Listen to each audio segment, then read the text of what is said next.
Oh my gosh, I'm so excited to be doing this. I have Chris-Anne here with me. Hello and welcome, Chris-Anne. Hi. If I you feel don't, like I needed a unicorn. I should have really done something like that. we could have kind of coordinated, and you could have been a different animal or something. These are new, and I'm still in like my love affair phase with the like ears and such. Just a quick introduction. If you don't already know Chris-Anne, she is a deck creator, artist, and magic maker, as well as an acupuncture student and a lifelong lover of energy medicine. So I have here over the last 2 decades, she has combined intuitive creativity with energy healing and also shares courses for creators that bring together marketing, branding, manifestation, and intuition, which I didn't actually know about you. So I'm excited to ask you a few things about that. But I guess most of us know Chris-Anne for her tarot and oracle decks, Lightseers and Sacred Creators and the Muse and Curious Creatures. And as some of you know, my Unicorn fan members and I have been actually studying the Lightseers Tarot for the last 2 months, specifically with your new book, Tarot for Lightseers. And I've heard a little rumor from your Instagram that maybe you're working on something new as well. So we'll probably pick your brain a little about that while we're here. But thank you and welcome. Thank you for joining me. So excited to hang out. Thanks for having me. I think this is just going to be a fun chat. I feel it. Yeah. We're hopping in here already in the chat. Thank you to everybody for joining. I really appreciate it. Hi, Donna. So good to see you. And hello to everybody. If I tried to list names, we'd be here for an hour, so I'm not going to do that. But thank you so much for hanging out with us. And if you guys have questions for Chris-Anne as we're just chit-chatting, the platform I'm using to stream now has a new feature where as long as there's like a question mark somewhere in your post, it will like kind of highlight it a little bit for me. So if you phrase it as a question, I will spot it and I will try to roll those out, I guess, as we chat. But I'm just stoked that she's here. And a lot of people don't know this about me, but I am intensely shy. Like I have this channel and I'm my face is on social media constantly, but I'm actually really, really shy. And it's always very scary for me to reach out to people. And you were so gracious and lovely. So thank you for that, because it makes it easier. Like always like, should I reach out to this person? I don't know. But with us studying your deck, it was a no-brainer. So super stoked. I thought maybe I would just kick this off by just asking you, just off topic, I guess, what has been bringing you joy lately? Like anything in your life? Well, I have been actively seeking joy for the last little bit. Like it's sort of been I feel like it's really important right now because the world is so heavy, and there's so much going on. And if we're paying attention to it, we can just get like sucked into the vacuum of it all, right?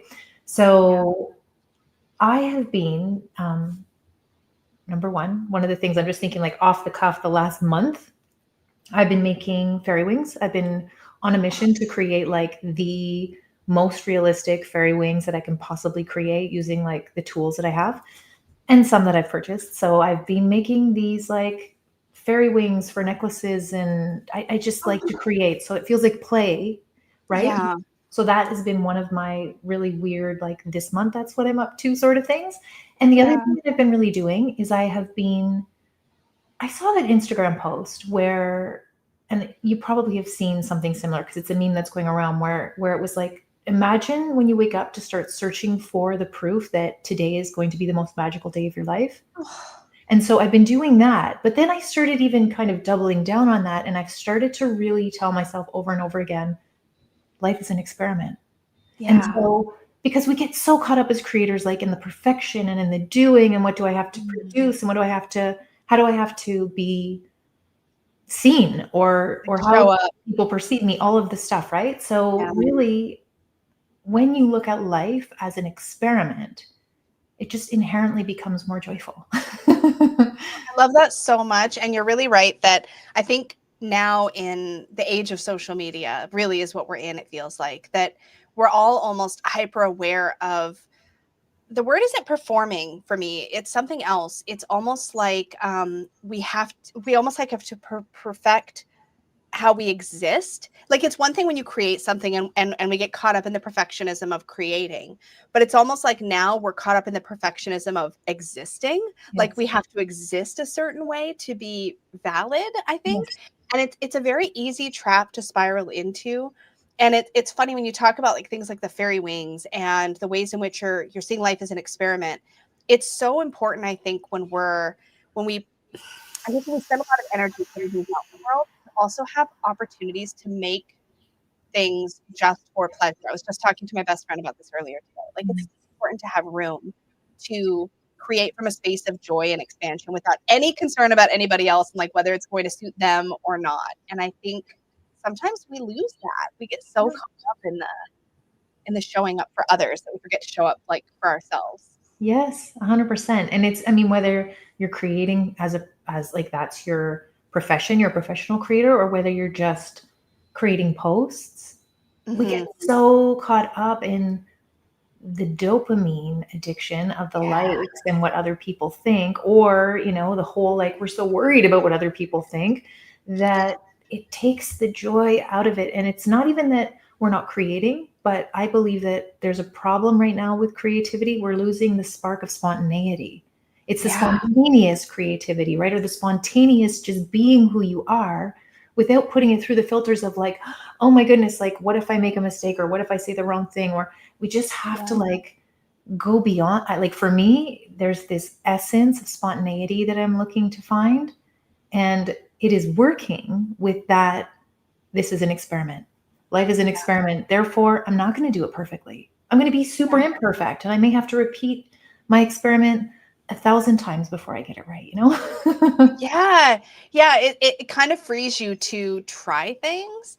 Like, my wife likes to say, just jump in the fucking puddles. Like, just jump in the puddles. And I think we lose a lot of that as we get older. We like feel like we need to contain everything and corral everything. And I especially find that like my creativity gets very like bonded to systems and structure. And I love all of those things. I love structure. I love routines. I love categorizing things. I'm a little bit like that with my creativity. But then you sometimes like having an opportunity to get outside of that, to just play. Yeah. Super important. Super important. I love that. Would you say when you're in a creative mode, or when you're trying to be more intentional about creating, is there something that you do that supports that process? Maybe, oh, my internet is skipping. I'm so sorry. That's okay. I heard. No, that's okay. It's the delay. You heard, what did you hear last? What I do to support my creative process. Yes. Thank you. Yes. So that is a big, giant question that I am still trying to answer. You know, I'm 50 and I've been a creative being my whole life.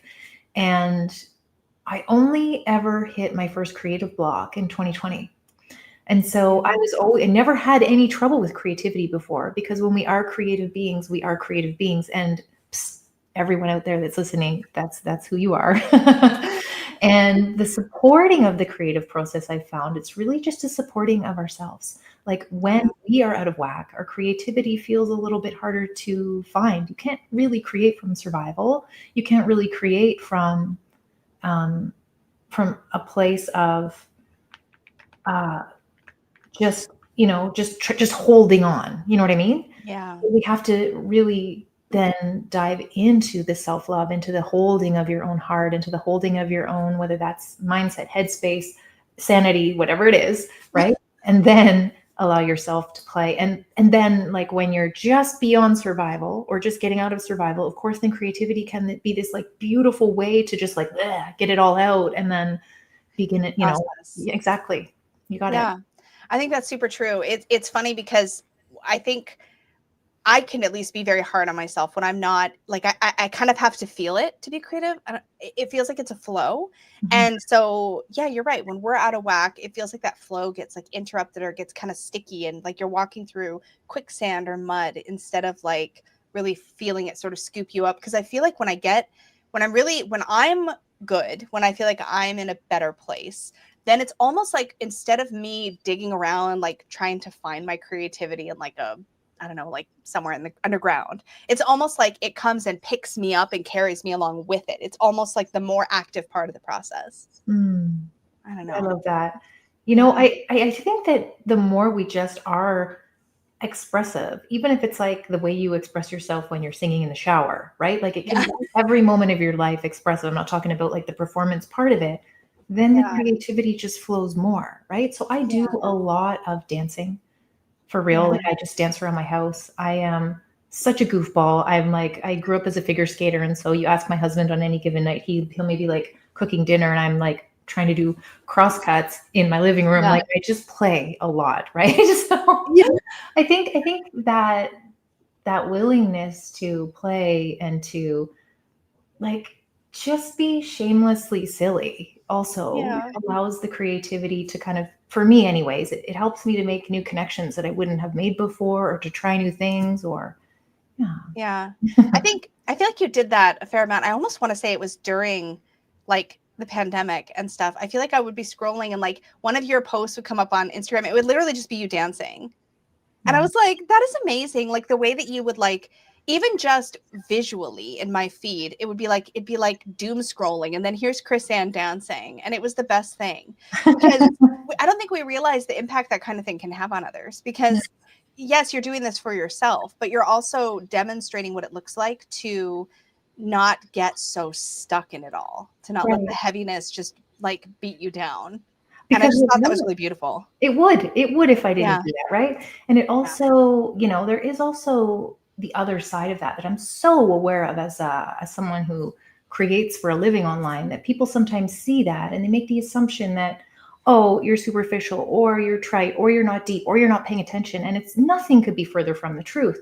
It's just that because I am so sensitive, my body must do those things and must play and must have the fun, or else I will spiral, and I do not want to spiral. You know what I mean? Yeah. So it's like, it's like this and that. It's not always one or the other, And then, right? Like it's never one or the other. No, we get hung up in these either or mentalities. And it's funny because sometimes I've taken some heat for this, but I cultivate spaces online that can be places of play and places where we can like let our hair down a little bit and just show up and see what we have in common, see what we share. And so I maintain pretty strong boundaries around that. And I do that because I need that for me. And the amount of feedback I've gotten also over time and over the years of doing this on YouTube from people who say that's what they need too.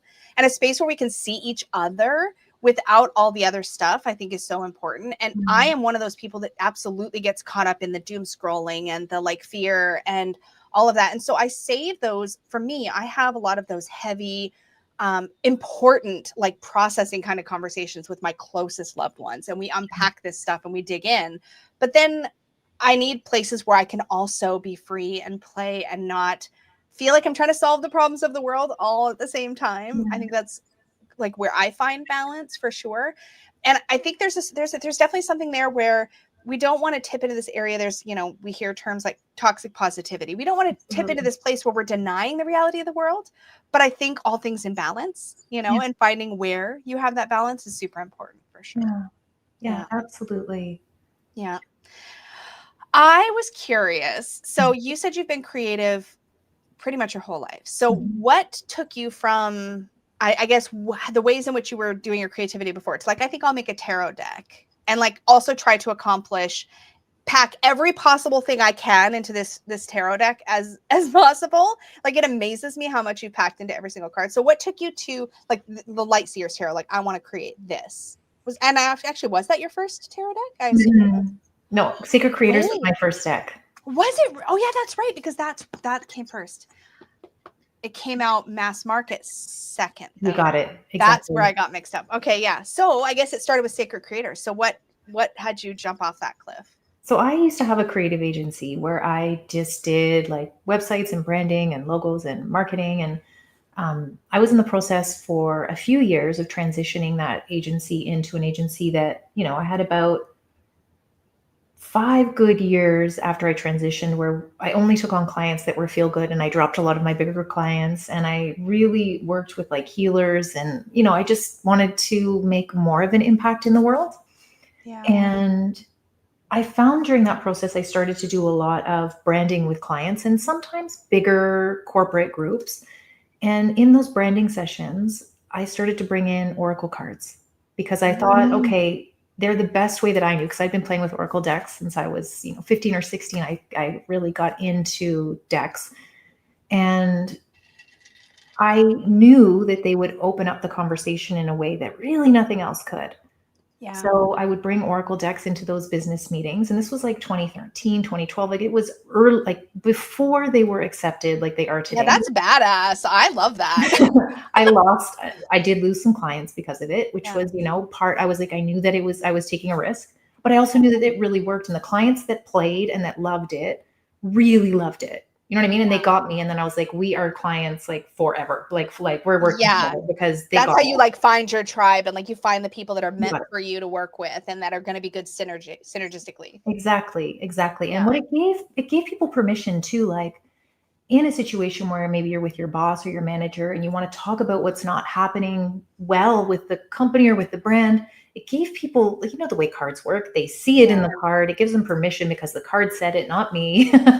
And so it just worked so well, but I couldn't find the perfect deck. I went for years doing that, trying to find the perfect deck and buying all sorts of Oracle decks because I didn't want to bring tarot into that situation. I thought that was a little too much at the time. But I kept looking for the right Oracle deck, and I was a designer. And so finally it was like, like the universe is hitting me over the head, like, you need to make this deck. So that's where Sacred Creators originally started. The indie version was very much geared towards branding and marketing. And it had this big guidebook that had like as much as it has now, and then double that, because there was a whole section that was just geared to business.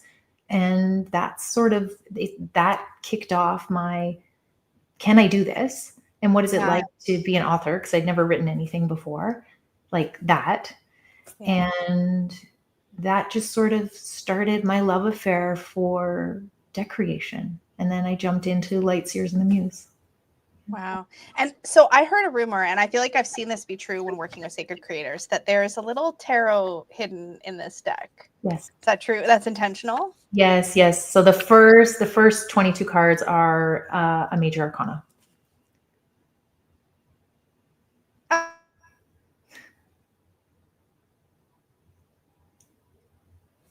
She froze.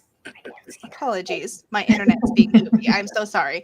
So you were just saying, yes, there is tarot. And then the first, I think you were going to tell me some of the cards were. Yeah. So the first 22 cards are a major arcana.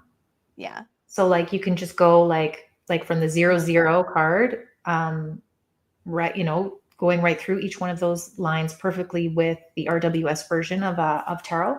And then the rest of the cards are not set into suits, but I did add in 4 creator cards just to kind of represent the suits, just to say, yeah, they're sort of here with the fire, water, earth, and air cards. Yeah. Perfect. That's what I'd heard. And I wasn't sure if there was like more minors like woven in there, but that's super cool. And I have to say, this is one of those decks that like just lives permanently in my collection because it is one of those things that I can put next to anything that I can use on its own. And I resisted getting this for the longest time. You know what? Because I did not, and I still, people watching my channel will know this. I struggled so hard with claiming the title of creator for myself. I still struggle. I think partly because the way that I am creative is so organized and spreadsheety and like not the way that I envision creative work being. Right. And yet I continue to do it. And so I've been trying to work on claiming it, but I didn't get this for the longest time because I'm like, well, I'm not a creator. Like, I don't create anything. Like, took me the longest time. And then I got it. And like, when I hit a creative block, especially, or if I'm struggling with like how to approach or to get past my inner critic or to, I don't know, embrace more play, this speaks truth to me every single time. And it's such a simple, on its face, kind of a simple concept that you took to places that are so useful, like in practical ways. That's not always easy to do. Like, you can make something beautiful, but it actually does, like, it connects. It kind of gets me past that hump. And I was so grateful. Like I said, I think this was the last of your decks that I bought. I don't think I bought them in order. I think I got Lightseers, Curious Creatures, and I think then took the plunge on this. Yeah. But it's been such a great supportive tool. So I'm glad you made it. So I guess from there, you jumped into Lightseers, and does that feel to you, the way it seems to me is like you wanted to build almost like a new classic deck, like something that could stand in for something like a Rider-Waite-Smith. Was that the intention, or did you have a different idea? What were you trying to, I guess, what message were you trying to set, or what were you trying to accomplish with this deck for yourself or others? I wanted to, and it sounds so funny when I say it because every single person that creates a deck is like, they almost say the same thing, but honestly, truly, I wanted something that would be intuitive and that would be contemporary. So I wanted to follow the RWS, but I wanted it to feel like the modern contemporary situations we would find ourselves in, because, you know, people are not walking around with swords in 2025, right? True. So I just wanted something that felt like home to people, that felt like real life, that also felt like my life, you know? Yeah. So Yeah, mission accomplished. It's been pretty incredible to see how much, not just that I think you took it into a modern lens, but I think there's just so much packed in here. More of which I think I appreciate, having gone through Tarot for Lightseers, is the more recent, more expanded book. How out of curiosity, how does this differ? Because I don't have it anymore, but I had the Kickstarter edition at one point, guidebook, which I know was much more comprehensive than what comes in the mass market publication. But this feels like it's beyond even that. Is that fair to say? yes, yeah. Yeah. So it was rewritten, although we did use a lot of the material from the indie guidebook. Like, you know, we brought it. So it's about, it is a little bit longer than the original indie. It was rewritten. And then I added there's a lot of extra stuff, like, you know, the images with that was my favorite part. Like there's the breakdowns, like this. Yes, this kind of exactly. Stuff. There's that. There's the sheets at the back. There's the RWS comparison at the back. But also when I did an audio for this book, which actually, if you are to listen to the audio, it actually almost doubles the amount of words that even the book has. So it was just it was a huge project, bigger than I thought it was going to be. I'm like, this is going to be so easy because it's just going to be taking the indie guidebook and making it, you know, refreshing it. But no, of course, like I jumped into it and I got all excited about it again. And I'm like, oh, we could do this and we could do that. And I want to tell this story. And my publisher was like, it's already like 300 pages long. What you want to do is like 600 pages long, and you want it in color, and you want it in a hardcover. Like, we cannot create this book. It's just going to be too expensive to make, too expensive to ship. So then I was like, okay, let me do it on the audio, right? So we kind of came to this. I wiggled my way into still making it be, you know, a 600-page book. But you figured it out. You squeezed the extra content in there. Just because it was also fun for me, because the audio allowed me to even learn more about some of the cards than I knew when I created the book originally. You know what I mean? I was able to go into some of where does this card come from? Yeah. You know? Yeah, totally. Donna over at Ozark Oracle says, in our shop, we have around 130 decks to choose from, but our top 2 sellers are RWS and Lightseers. Yay. Thank you for selling it. Thank you. Also, I have to say, in the membership, as we were studying this deck, I can't remember which member kicked it off, but somebody kicked off, like, just get the audiobook. It's like, you can listen to it at the same time. I picked this up physically. I have a Kindle version and I listened to the audiobook. And let me tell you, when you're listening, I would listen and read. So I would have this open on my lap and I'd be listening. And when you get to this section where you're talking about all this imagery, I feel like you just get so much more. Like, you get these notes, but you get context, and like, you really talk through what you've done visually in the card. And that and comparing it to the RWS with you speaking that aloud. So I would flip back to the RWS and the Lightseers comparison, and then I'd flip back to this page here with the audio, and like, even the way that you recorded the questions for reflections, you can almost meditate through that portion of the audiobook. It was very well done. And I have to say, I'm wildly impressed. I was curious what it was like for you to record your own audiobook. Like, what was that experience like? It was cool. I'd never done it before.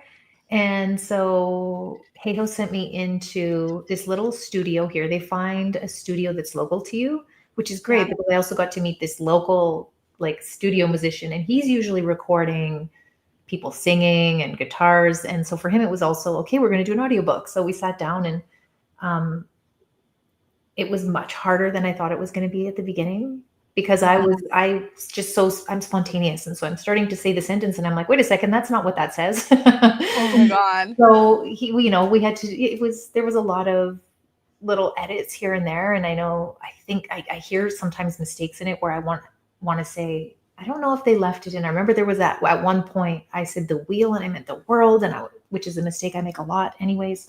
Those W's. Yeah. Every time. Yes. And they're But it both was, round. yes, How yes. dare. But it was great. It was great. It was a lot of fun. It was something I'd never done before. I hope to do it again. It Yeah. made me really appreciate people that do that for a living, because it's not necessarily easy. And Mm. I also notice when I listen to it, sometimes I say things really quickly, and then I'm like, that sounds a little bit like, do people even understand what I'm saying? So yeah, it was Yeah, a great experience. I was curious about that because I didn't even know my book was getting an audiobook, and then it was out and I was like, oh, it's kind of strange that it's like not me. But at the same time, I am a very fast talker, Yeah. and I don't even know how that would work. I'm in a different country than my publisher. I'm like, would they send us, like, how does that work? So I think in our case, I don't think Llewellyn even does their own audiobooks from what I can tell. I think they just sell the rights to a publisher that does, kind of thing, and I think that's how it comes to be. But it's still sometimes jarring. People will message and be like, it's not you. And I'm like, I know it's not me, but like, also, I don't know if you actually want me reading my entire book at my speaking speed. I feel like it would be a big like leap to get over the other side. So lots of respect for having done that. Sounds like a process, but also cool, to have it be in your voice is incredible on this end too. Yeah, I wanted to do it. And there's this new thing happening with the publishing houses where they'll often want like they want you to read the first few chapters or whatever, and now they want to hit AI and have that fill it in. And I'm like, no way. Like if I'm reading it, I'm reading it. If it's my voice, it has to be my voice because of the cadence and because I laugh sometimes when I'm like, you've listened to the audio, sometimes it's like you can hear that, right? Where you miss all of that nuance. So, so any publishing companies listening, don't do that to your authors. I would not be a fan of that at all. I don't like that. And I mean, I get it. It's probably much less costly as far as like studio recording time and things like that. But man, I feel like Hindbrain would pick that up a mile away as a listener. I really do. Yeah, mine too. Like I at least hire, like if you don't want to, maybe you hire a narrator. That's fine. But like, I don't know, not with the auto voice. I don't think I like that very much. Do you have all of the original sketches of Lightseers Tarot? I have, so not all of them, but I have like a lot of, I have all my sketchbook sketches, like my first ideas, which are really, really doodly, really rough. And I have the ones that were started, because some of them actually started on paper and some of them were started digitally. So the ones that were started on paper, I still have the line drawings of the Chariot, Strength. The Ace of Wands was actually done all on paper. There's a handful of them. The Empress, like the beginning ones, I have the original sketches too. But then a lot of those were colored digitally, except for the Ace of Wands. And then I just started doing it on the computer because I was like, this is going to take me forever, and the amount of times I had to erase. And I was like, oh gosh, I just want to. I grew up designing. My whole career had been in graphic design until that point. So it just made sense for me to just hop to the computer. And then it took me some time to figure out, what do I buy for pens that look like my original sketches? Like how do I copy my own work and now do it so that it looks the same? So gotcha. Yeah, because it looks like that. It looks like it was drawn on paper and then colored, but it makes sense. Nowadays, I feel like with Procreate and these programs, I say we, like I'm in there draw. I'm not. When I do it bad. I do it sometimes to communicate with my artist. I'll be like, okay, let me just try to like roughly draw what I'm trying to accomplish here. But mad respect. But nowadays with the brushes and things, you can get really beautiful watercolor effects. You can get all kinds of things now with brushes and pens and pencils digitally. It's just incredible. Do you use your own decks? Just I'm going to sidetrack to this question real quick. What's that like for you? What was your thoughts when doing the deck, and does she use her own deck? So I do sometimes. I tend to use the Muse the most if I'm reading for myself, because it's not as like, it's not as scripture like. Do you know what I mean? And I like decks that are a little more oracular in nature so that I kind of get different information. You know the way it is when we are professional, anything in tarot, whether it's creating or readers, we know that our 4 keywords for every card, like the back of our hand. And so our brain does that loop where it just keeps going back to the same message. And then we can't really get the message because we're locked in the message. So I know exactly what you mean. Yeah. Yeah. So when I read for myself, I do like the Muse. If I'm using my own deck, sometimes I'll use Curious Creatures because I do like to path work and I like to have the conversations. I find the animal energy is a little more, I don't know, it's just more direct somehow when I path work. Yeah. And so I do sometimes use Curious Creatures, sometimes Lightseers, but oftentimes I will just grab whatever the latest deck is that I have purchased and I will use someone else's deck because that gives me the chance to go to their guidebook and get totally different information for myself than I would normally get. So, yeah. Yeah. Oops, I highlighted the wrong thing. Yes. Oh, actually, this is good. Hold on. Are you planning to make another Lightseers type tarot deck? So I am just at the onset of what I think is going to turn into a new deck. It's been like seriously 5 years since I was deep in the process of creating for decks. And so it feels exciting. It feels fun. It is sort of, it's not totally Lightseers though. None of my decks are similar. I get bored. I love that. I'm bored. I get bored. I'm like that creative. I've done it, been there, done it. If I were forced to do a whole deck of 78 more cards that look like Lightseers, I would probably just like, I wouldn't have the same love in it. There wouldn't be the same energy. So the output wouldn't feel the same, right? Yeah. So this one does have some nod to the Lightseers and that there are the kind of hand-drawn elements, but it is mixed a little bit with Curious Creatures, Muse kind of stuff. So it's sort of honestly, it's sort of a mashup more than anything that I've done. And I was talking, it's funny that I'm getting this question today, serendipitously, because I was talking to my assistant today about, wouldn't it be nice to do an oracle that was sort of like Lightseers as far as the graphics go, but that is totally not Lightseers as far as the content. So we'll see. You know? Right now, I am just starting the process of production. Usually takes about a year to 18 months. And in that process of creating a deck, there's so much extra creative energy that happens because you have all of these thoughts and maybe you're going to do this and maybe you're going to do that. And then this spins off and becomes either a new deck or something. So there is a chance. There's a chance. I love it. We'll take it. And Michelle asks, what are your own personal favorite cards in the Lightseers? Oh, is this like picking a favorite child? Do you struggle with this or do you have? I do. And because that changes too. It's like I'm fickle. It changes depending on my mood, right? I'm like, what is today? I really like, and I've always really loved the Queen of Pentacles in that deck. I also really like the Two of Swords. And those were some of the early cards in the deck, and they were some of the cards that kind of set the tone for the deck. Yeah. The Two of Swords, I mean, that was the reason why this, like the swords turned into crows or ravens. And so I think, I really like the Two of Swords too. It just is sort of, it feels a little bit more edgy than some of the other cards. It does. It almost feels like not Mad Max, but it has this sort of like rebel vibe to it somehow that I really like, that the other it's kind of raw. It is kind of raw. Yeah, I like that too. It's that actually kind of springboards with another question that one of I believe my members asked is, do you have, this is the Witch of Pennsylvania.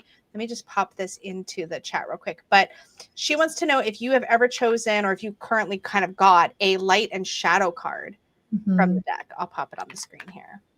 Yeah. That exercise you have us do. I have done this and I don't remember what my cards were. So because it was years ago when I did it, but if I had to like just think about it today, light card. This is a good question. Put you on the spot. The Fool. Light card would be the Fool for today. And a shadow card would be the Ten of Swords. Yeah. Yeah. Yeah, we had a lot of us, I think, chose the Three of Swords as our shadow. That one is such a visceral, painful card to look at. And I know that you shared some stories about that. I think both in, I actually can't remember if the stories only shared in the audiobook version or in the print version, about what inspired that card. Mm. It sounds like in the creation process that there was several times where maybe somebody close to you or some situation you'd encountered really found its way, sort of weaving its way in. And I guess I wanted to ask, is that something that do you seek that out, or do you just kind of let it happen when it happens? Do you ever block it because you're like, actually, no, I don't want this to work this way? Because I've had it happen a couple times, and sometimes I'm like, am I just being super self-indulgent, or is that part of the point? And I struggle with it a little bit, but then I've kind of been letting it happen, but also trying to make sure it's not so hyper specific, it's not useful. So I'm just curious kind of how you manage that when that comes up.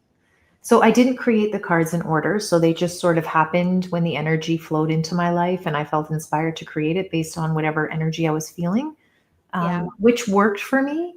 But I definitely was mindful the whole process, where I was like, I don't want the Five of Pentacles to show up. I don't want this energy. I do not want this energy. So the card wasn't coming.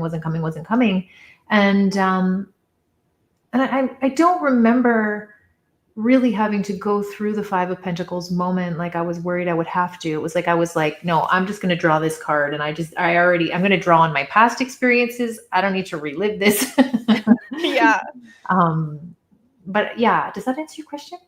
I think so. I think it's more like sometimes I think what I'm more angling for is a good example. I was working on a Ten of Wands card for a project I'm working on right now.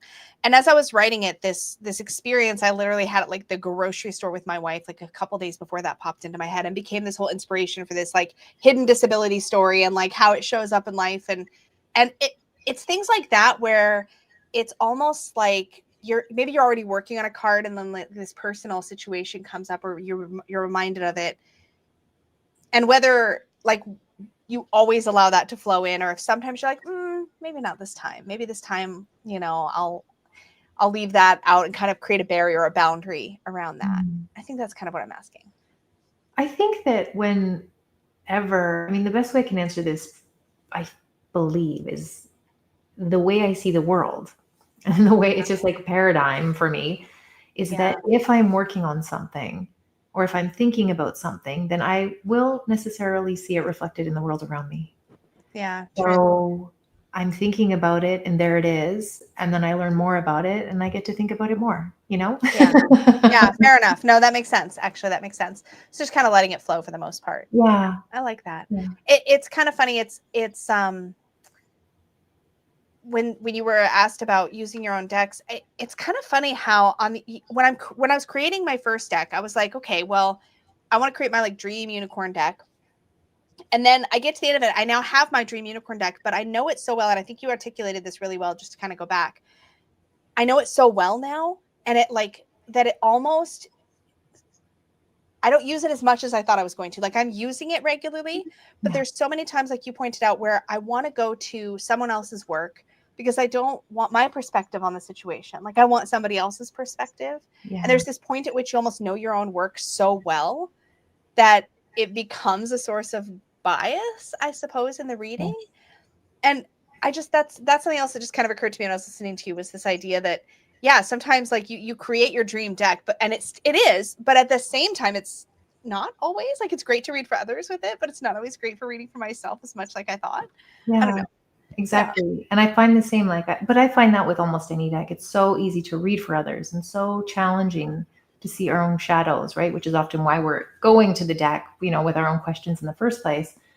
But that also gives us such great perspective as creators, like understanding that it is hard for people to read for themselves. And the majority of the people that buy our products are going to be reading for themselves. So how do we make it as easy as possible for them with the questions, right? Because it's so like night and day easy, like for just about anything when it comes to ourselves and others. Like we can see all the faults in someone else. We can't always see them in ourselves. We can look at someone else's brand and see all the problems, not always with ourselves. Same when we're reading tarot, right? Like it's what's coming to mind, I'm going to share something, and it's just a little, I'm just going to take a little tangent here. I had a pretty significant brain injury last September. So a year ago, September 30th. And I was not able to like use my eyes for a while, wasn't able to do any creating. I was just totally out of commission for about 5 months. Wow. And I'm starting to, in the last few months, like be able to be on the computer again and be able to create for, about half a day. And it's all so exciting, right? Because I'm doing so well compared to where I was. And I had the Lightseers Tarot book launch last October, and I wasn't present for it. And so I didn't do a lot of marketing, and I didn't do a lot of sharing. And I had a webinar planned that I didn't do with Heyo. So we did it in, I think it was May when we did it. Something. I'm not great with time anyways. And now I have a good excuse. Fair, valid. I think it was May. And I started doing my readings because, we like end of the webinar, we're going to pull cards and whoever has questions. And I love that part. And I was like, oh gosh, like this feels so good. I finally get to the part that I love, and I haven't done this in like a year. And here we go. And I started reading cards for people. And it was the weirdest thing because I know as a creator, I know like my keywords for the cards and I know the meanings for the cards, but I also get like usually the intuitive hits. So I would get usually like one or two things that would be like the closer for the client or the convincer, right? Or the querent or the person asking the question. They would ask a question. I'll say, oh, this is what I'm seeing. And that intuitive nudge probably had something to do with their question, but most often it was just for them to say, okay, this is real. I believe this, whatever's coming up, whatever the message is, right? Yeah.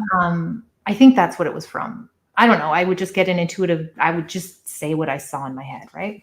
Totally. But whatever's happened with my brain, I was there doing this live, card reading, and I pull the cards and I see the cards and I know the cards, but I kept waiting for those intuitive nudges, and all I got was crickets. So First reading, crickets. Did the reading with the keywords, but I got the crickets. Second reading, crickets. Third reading, all day long crickets. And I was like, oh my gosh, something's happened in my brain after healing that it's not coming in the same way, which was a little bit uncomfortable because I'm doing this live, but also, it is what it is. Like I could still read the cards. Yeah. But it hasn't quite come back yet in the same way. I'm still working through all of that. But what's so wonderful is we do have, like I was just thinking about the keywords. We have our keywords. I can still read cards like a lot of tarot card readers read, right? Where we know the meanings and we just kind of go with the flow. But I've recently not been getting so I no longer have that very specific visual in my mind's eye for whatever reason after my brain injury, but I'm getting a lot of metaphor, which is really fun because I've never been a person that's gotten so much metaphor. And so I'm getting tons of metaphor that mean absolutely nothing to me. Well, nor did the images in my head. And I don't remember why I was telling you that story. It did have, I swear there was a No, but I am living for it because truly, because number one of the things I've talked about a lot for me as a reader with like the Rider-Waite-Smith is that I hate reading with the Rider-Waite-Smith because I know the Rider-Waite-Smith. It's ubiquitous. I can't escape it. I can't escape those images, right? Mm-hmm. And so what happens for me as a reader is that if I'm working with the Rider-Waite-Smith, I feel like I'm missing part of my vocabulary, right? Mm-hmm. Because if I normally would have like, say, Tarot of Curious Creatures, and I've got this artwork in front of me, and in my brain, I also have the Rider-Waite-Smith equivalent. So I have two cards always, right? Yeah. And so if I'm working with the Rider-Waite-Smith, I now only have the Rider-Waite-Smith and I'm missing part of my language. Yes. And as somebody who reads with those intuitive hits, I would find that really, really challenging because you're missing part of your vocabulary for how you express what you're seeing on the table in front of you.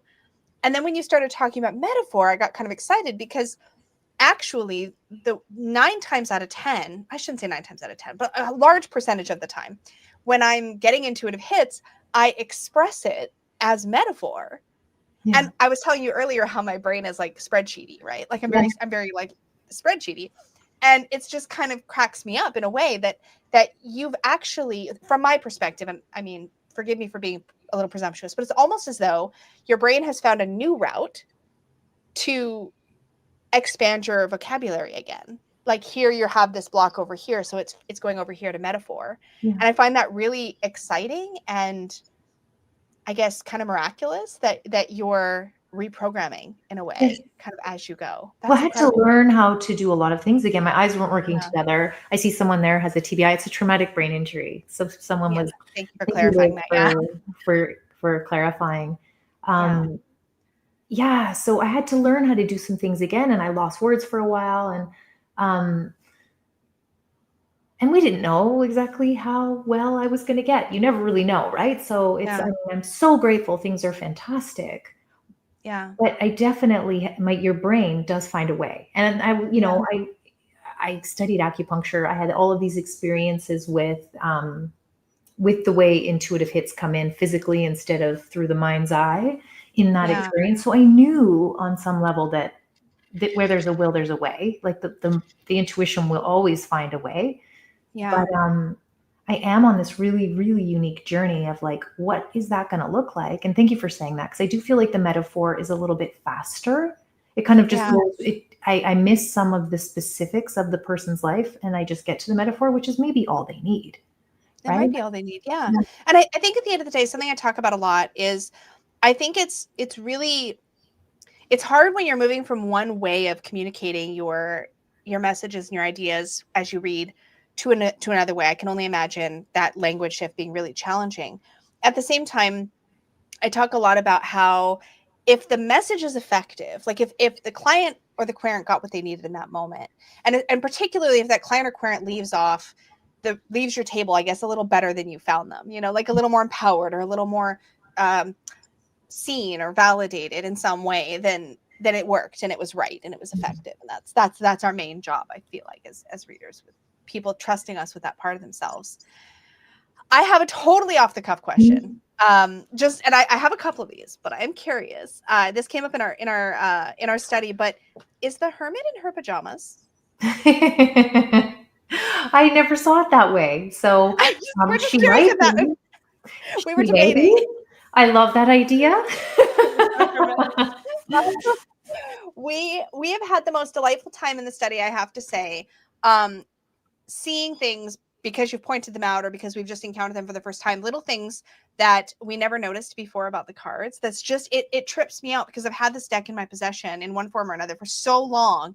And like little things like not realizing the hermit left her lamp behind on purpose, that she's her own light now. And I'm like, oh my God, I want to cry just talking about it. Like, or even like the high priestess's eyes and how I didn't know they were like also open. I was like, oh, she's got some nice eyeshadow. Like, and I feel like I'm somebody who notices little details all the times in cards, and to find so many things I missed has made going through this book with my members and really studying this deck the most magical experience ever. Because having something that you've had and you've used and you've appreciated for that long and finding new things about it is just the coolest thing.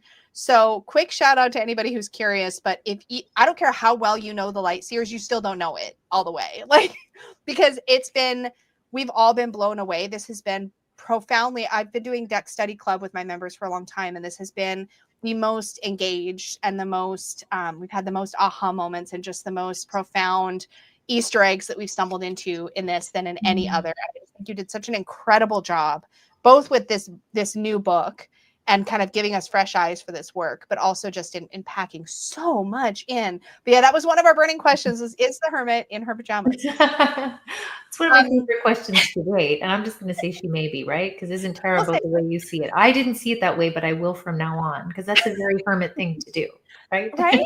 Totally in her pajamas. The other thing that came up is we noticed a lot of bracelets in the different cards. So a lot of characters wore bracelets. So the Hanged Man, the Star, there's some other cards. There's particularly there's some intentionality with the bracelet, say in the Lovers card, which was that was one of our Easter eggs. I was so excited about this one when we realized that there was a bracelet. I'm going to try to pull it up here. There was a bracelet on one hand that was all the rainbow colors except for one, and on the other hand, that one missing color is on a bead. Oh my gosh, I've got to pull it up. That was probably one of my favorite things we've discovered as we've gone through this. I thought that was so cool, but is that true with not the Lovers? Excuse me, the Two of Cups. The Two of Cups, yeah, that's what you're thinking of, yeah. Yeah. But other bracelets, like in the Hanged Man and the Star, do those have a special significance, or? Some of them do. I mean, remember? some of them have little, I mean, some of them have little things etched into them. Some of them, I mean, it depends. I need to look at it depending on the card. But Yeah, that one was very specific. That was, yeah, that's the one where we have the rainbow. And also finding out that the colors of the water here, one was like red for root chakra and one was green for heart chakra. And the way that I journaled about this was just like, of course, because you can't have love without safety and both love and safety. Like you need both. And I thought that was just the best thing. It was the best thing. But yeah, we had questions about the bracelets. And then we also had a question about the color of the death figure's cloak. I thought you might appreciate this question, even if it's not. So the death figure in like the Rider-Waite-Smith, for example, is typically in black. But in the Lightseers, and I'll pull it up so you can take a look here. I've got my book. I'm turning the page so I can be sure I'm looking at it. Yeah. The death figure is wearing red. So the question was really about the color. Now, you've used color intentionally in so many places. Do you remember, and it's okay if you don't, but do you remember if there was some intentionality around making sure the death card was wearing red? And I'll tell you what one member pointed out that she thought was cool about that, but I'm curious if you know what your take is on it. You know, I really think that I was thinking about cycles and safety, and at the time I was creating it, I was really thinking a lot about the different chakras and the different like ways that we use color. Also red, and I have a design background, so from a design perspective, it is that color that, I mean, it could say stop, right? But it can also say, it also is the color that gets your heart racing, that gets your blood going. It's the color that sort of like you actually do have a physical, visceral response to that. And so in such an important card like the death card, there's so much fear around it, you know? So when I was working with my final colors and making my choices, I really went to color psychology as a way to sort of, you know, what visceral feeling do I want someone to have when they look at this card? And to feel the death card, you almost have to have this like, you know what I mean? You have to have that sense of like, it is striking and it's causing me to have this like, my heart's going to speed up a little bit, or my, you know? So I think it was more about the color psychology and the experience with the card. I love that. I love that so much. And it was interesting because it hadn't caught me one way or another. I saw it, I think, more in that just kind of the overall image way. But this member had pointed out that it reminded her of womb space. And because the card is death and rebirth, love it. I thought that was actually really beautiful. And I was like, oh. And so I didn't want to, you know, but I do think it's a cool take on the card, the idea that it kind of hints at that rebirth, at that. Yes. That I thought was really beautiful too. I love the way you incorporated a lot of chakra colors into your color theory that shows up. It's mentioned in quite a few places, and I just really enjoy that. As somebody who sees color through that specific energy body kind of lens, I really appreciate how harmonic that is. And it was another thing about the deck that I didn't quite realize, that there was so much intentionality with the color. And just hearing you speak about it, it's clear that there is. And color is huge, right? So important. And the way that it changes the way you have a conversation, like mentally or emotionally, with that card or with that image based on color is so much bigger than most of us realize, I think, until you start to like piece it apart and you're like, oh, like I think of decks that are calming and then I think of their color palette and it makes perfect sense. But like you start to recognize that there's so much psychology around that. Sure. And then, like, I did the bright red also in the Nine of Swords around anxiety. Yeah. Right? Like it has that same sort of like, it's all kind of dark, but that punch of color that would just give you that a little, like your system, when you flip that, instinctively the human system is going to have just a little bit of a, you know, a moment. Yeah. Because it is in our psychology, in our deepest psychology, the color of death and blood and danger, right? So we have that. Yeah, so good. And the other thing we noticed is a kind of a repeating theme. So we noticed the bracelets, we noticed the color, but another thing we noticed was there's several cards in which this seems to make sense and seems intentional, is where figures in the card seem to be in very heart-opening poses. And I have a yoga teaching background, so that really jumps out at me. And so again, curious, is that intentional? These very, very stretchy, heart-opening poses in cards like Yeah. The Hanged Man or the Ace of Cups, right? Like they're all these heart moments. And I think I really thought about that for the Hanged Man, to have that kind of heart opening or not, because it's one of those cards that we can read in so many different ways. Yeah. Like the sevens, you know what I mean? It's just a card that or temperance, these cards that are like nebulous. They're like hard to pin down. You got it. Yeah, exactly. And so for me, I really wanted it to have that heart opening spiritual message, because the Hanged Man can be like that. And actually doing it was only in doing the audio portion of the book that I learned about those posters. I don't know. I will say it to people that may be watching this that have never listened to the guidebook or have not done a study. There is a theory that the Hangman, because there's all these different theories of where it comes from, Odin and actual hangings. And also there's a theory that it comes from these posters that were called, and I may butcher this word, infamante posters in Italy that happened at some point. I'm going to not maybe get my dates right here. It was in late medieval times, I believe, where they like, I'm big picture, right? I can do details when I have just read them.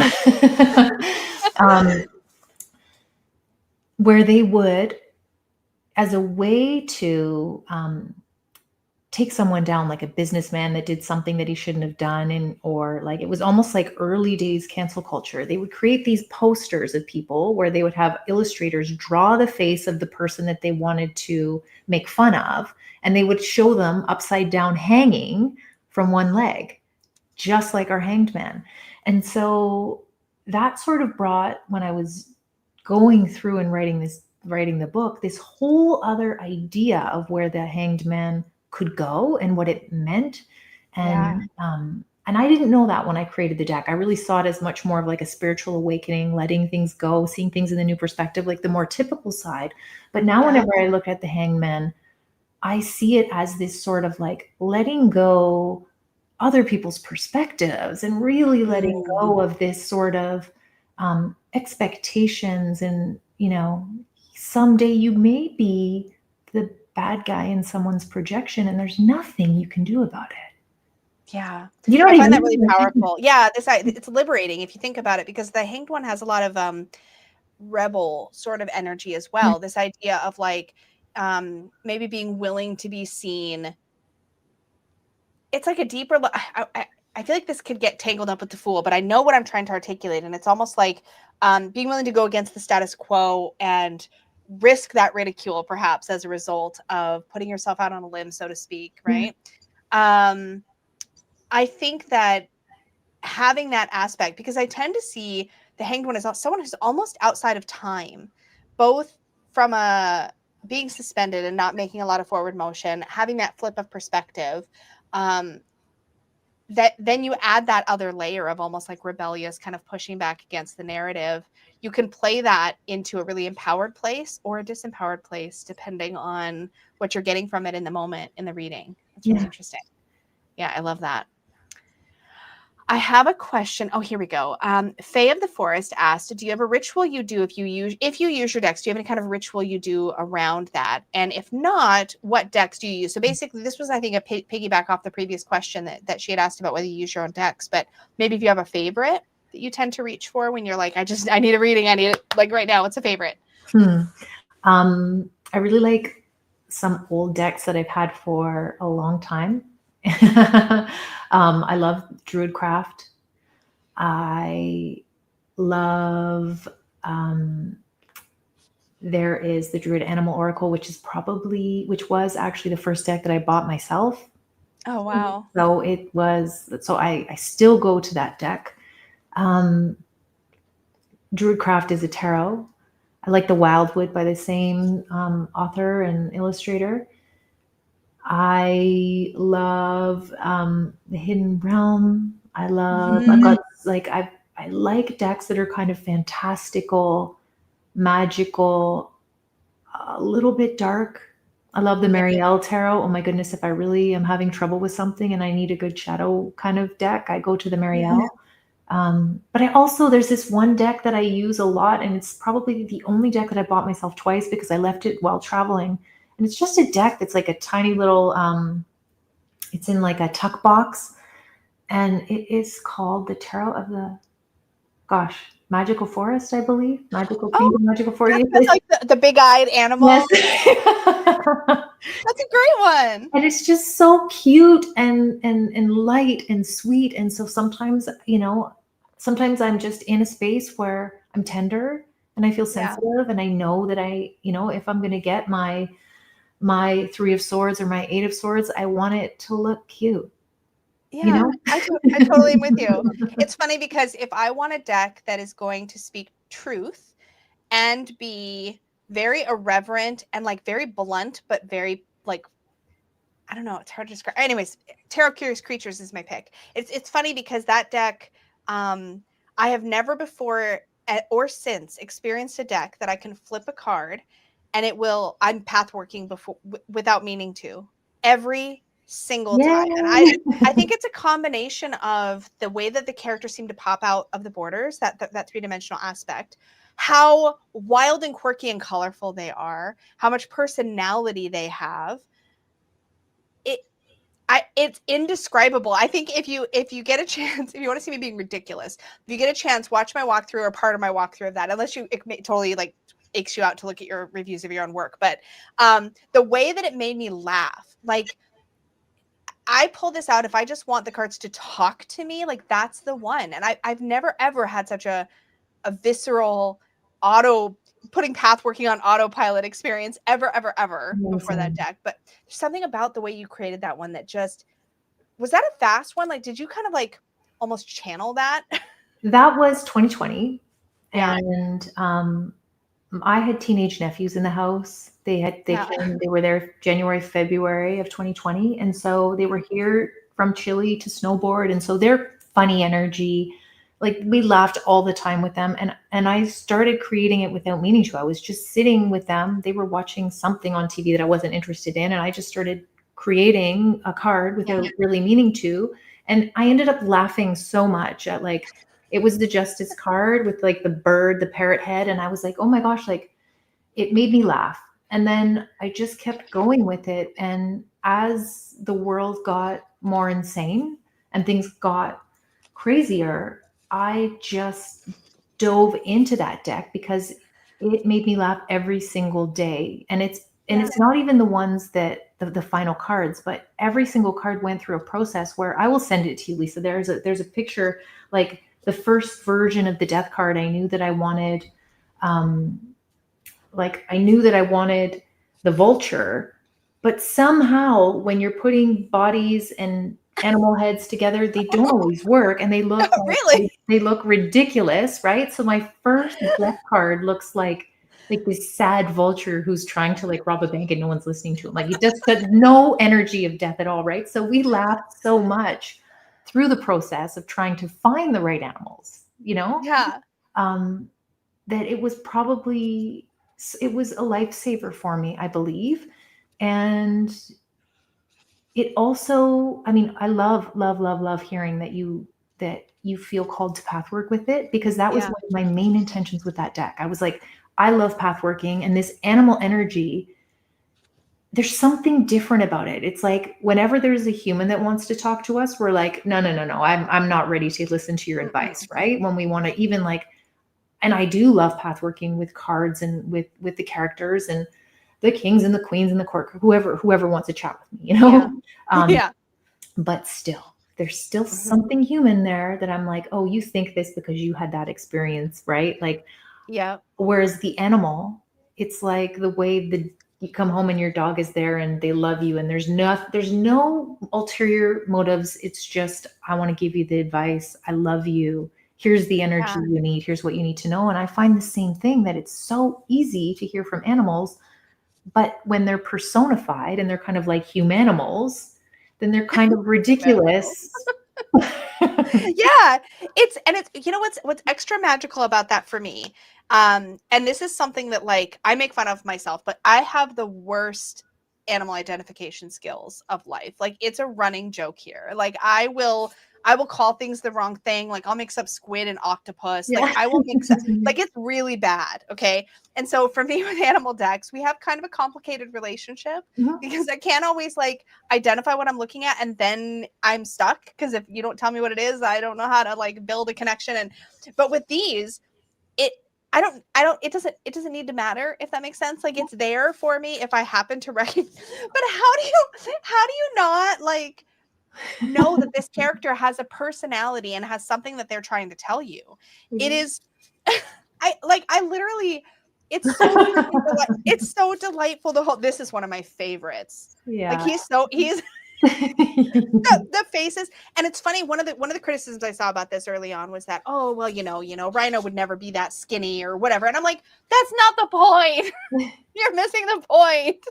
But it's like I have, like Jenny says, Lisa has like animal blindness. It's bad. Like it's really bad. But the way that it's not just the animal paired with the card, it's the wild outfits, it's what's happening. That was one of the first ones, the Hierophant, and I laughed so hard because I had the Justice card and I was like, okay, I think that was the second or the third card, and I was like, this is ridiculous. Like she's like an 80s dancer, jazzercise or dancer, whatever, aerobics instructor. Like we know exactly who this is. We know what her personality is like. We know exactly what she's saying to us right now. She's like, we're in like this like toxic positivity, terrible, hilarious yoga class right now. And like the amount, I don't know how, but again, I have never had an experience like this with any other deck. I'm so glad you made it, because I think this is one of those things where this, if I could point at something that is the most magical thing in my collection that probably came about because somebody didn't say no to themselves when they had a wild idea. You know what I mean? Yes. That's what impresses me about this. Like I would have gotten in my way, I feel like, with this. I get very rigid in my creativity. I sometimes box myself in. And this is such a beautiful example of you having an idea, giving yourself permission to play and be spontaneous in that way we were speaking about in the beginning. And look at the magic you made because you did that. Thank you. I love that you said that, because I know out of all the decks, I get the most, like people get, like I get a lot of people really have fun with it, and a lot of people are like, I don't get it, which is fine, because not everything you make is for everyone. And sometimes people think like the creator of Lightseers should only create Lightseers decks. You know what I mean? Like that's the idea. But that's not who I am. I love to experiment. You asked me in the beginning and I was like, life is an experiment. So I'm going to continue to experiment and try new things. And gosh, maybe one of them works better than the other. And I hope that, but I do think that there's some kind of, I'm so grateful. Thank you. Because I'd like to hear that people love that deck, because it was such a, it was a creative risk. It was, right? 100%. It was a huge creative risk. Yeah. I will shill this deck until forever, because it was so outside of my wheelhouse. I'm not a big collage person. I'm definitely not a big anthropomorphized animal person. On paper, I should not have liked this deck. When I saw pictures of it, I was like, whoa, this is weird. I don't get it. Yep. And the second I held it in my hands, absolute love. And again, we don't know that we can create something like that if we don't get out of our own way, if we don't give ourselves permission to, like you said, experiment, to put ourselves out there creatively. And I have to say, I have a lot of admiration for the fact that you have not allowed yourself to be boxed in. And it would have been very easy to let that happen with the success of Lightseers. And I think it says a lot for your creative integrity and for you wanting to create things that mean something, that you didn't let that happen. And I think that's pretty incredible. Thank you. Because I do think that it would be very easy to make a deck that looks pretty much like Lightseers, and it would sell really well, and that would make money. But I almost feel like, what would it accomplish? Because every deck has had its own voice and its own desire and its own the own reason, like its reason for being, because it has a goal that it wants to accomplish, right? There's a mantra that comes with it. There's an affirmation. There's a whole goal behind it. And so I couldn't outdo Lightseers if I tried for a million lifetimes, because it was the first time. It was the energy of that time. It was, the timing was right. I mean, there was just so many things that happened with that deck that, if I were to try and recreate that, I just don't think it would have the same energy. Yeah, there's an authenticity piece that slips when we let ourselves get, like, I think, boxed into feeling like what we should create versus what we're really heart pulled to create. Absolutely. Um, I think that, yeah, like you said, Lightseers is its own thing and deserves the success that it's had and that you've had through it. But yeah, you're not just Lightseers, and I think it's really beautiful to see you expand and go in all these different directions. And I think it's really cool to have such a diverse library of creations under you. Or within your, I don't know if that's the right term, under you. Like, there we go. Um, I secretly I sleep think, on them. yeah, yeah, right. I think it's one of the things that at least I feel is that I get the most excited or passionate about creating something that I feel like is missing or that I need. And then I think the best, coolest things build from there. I'm working on a deck right now that is all grandmas, basically. Imagine just a I bunch love of it. Love grandmas. So it. I'm telling stories about, like, I've got characters in wheelchairs and with walkers and blind and deaf and like missing, like it's so cool because I wanted a deck that could like carry me into, like, I don't know, my old age and like talk 100%. to me from that place. Yeah. But it's kind of funny because if we don't extend ourselves creatively, if we don't take that chance and go, yeah, like, this is what I feel like is out there and this is what I want to see, or this is what's bringing me joy right now. Like, I don't know. I think we would get too homogenous, and I've seen it happen. I mean, I've reviewed at this point hundreds and hundreds of tarot and oracle decks on my channel. And the one thing that will always excite me more than anything else is anyone just doing anything innovative, Yeah. creative, new, different, take a risk. I think that's where the most exciting things come from. Yes, So so do I. yeah, Yeah. yeah. I love that you're, and I'm excited to jump into your deck. I mean, I saw someone Oh, ask me a question like, do you have Lisa's deck? I just got them. And so I'm excited to open them up and play, especially now that we've had this conversation and now that I've seen your amazing unicorn horn. I mean, this is going to be on my shelf for yeah. a good chunk of time. Yeah, unicorns are definitely my thing for sure. Oh my gosh, Chris-Anne, thank you so much. I mean, there's no way I could get to every single possible question that we could get to, but thank you for being generous with your time and coming on here and letting us, like, kind of like share a little bit of you here in the space. I really appreciate it. Before we go, let me think, what's a good closer? What is one thing in your room or on your desk that we wouldn't expect would be there, like, right now? All right. So Some quirky thing. I know what's coming to mind. I don't know if it's the most important or the most weird or Doesn't the most matter. unexpected, but what's coming to mind is I have these three little solar powered. Do you know the Chinese good fortune kittens that they kind of Yeah. when you go into the restaurants, they're waving their hands. I have Yeah. from my acupuncture studies, I have a good friend who, after my accident, she gave me these little solar powered cats, and they're meant to go into the cars, right? They're supposed to be like in the cars to protect me so I don't have any more car accidents. Yes.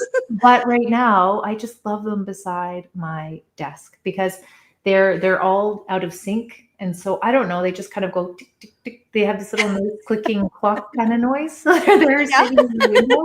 And I have to move them anytime. Like, I'm downstairs in my basement right now, but during the day when I'm working from my office, I'll do my calls from upstairs and I need to move those cats because they're too loud for, like, the computer picks them up. But it's like it's such like a very odd, unexpected thing, but I just love it because it just is something that came from such a place of love, and I Yeah. feel like they're protecting me. So Oh, I love that. I love that. Well, we will think all the good vibes for sure for you to stay safe in cars from now thank on. you. What an ordeal. And that you continue to heal. And I think that, we'll think good thoughts that those little intuitive pathways will just continue to reform and show up in new and different ways for you. That would Oh, be they cool. will.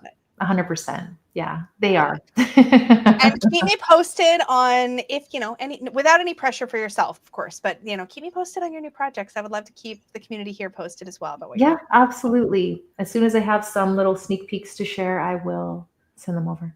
Yeah, zip them over and we'll share it with everybody. Thank you so much. And thank you to everybody in chat. Thank you for all the Thank questions. you. Like I said, I know I couldn't get to every single thing, but I appreciate you all so much. And I hope you have a beautiful rest of your day. And for everybody watching, don't forget to click all the buttons and do all the things. Chris-Anne's information is down below, so check that out. And until next time, may your magic always shine from the inside out. Bye. Bye.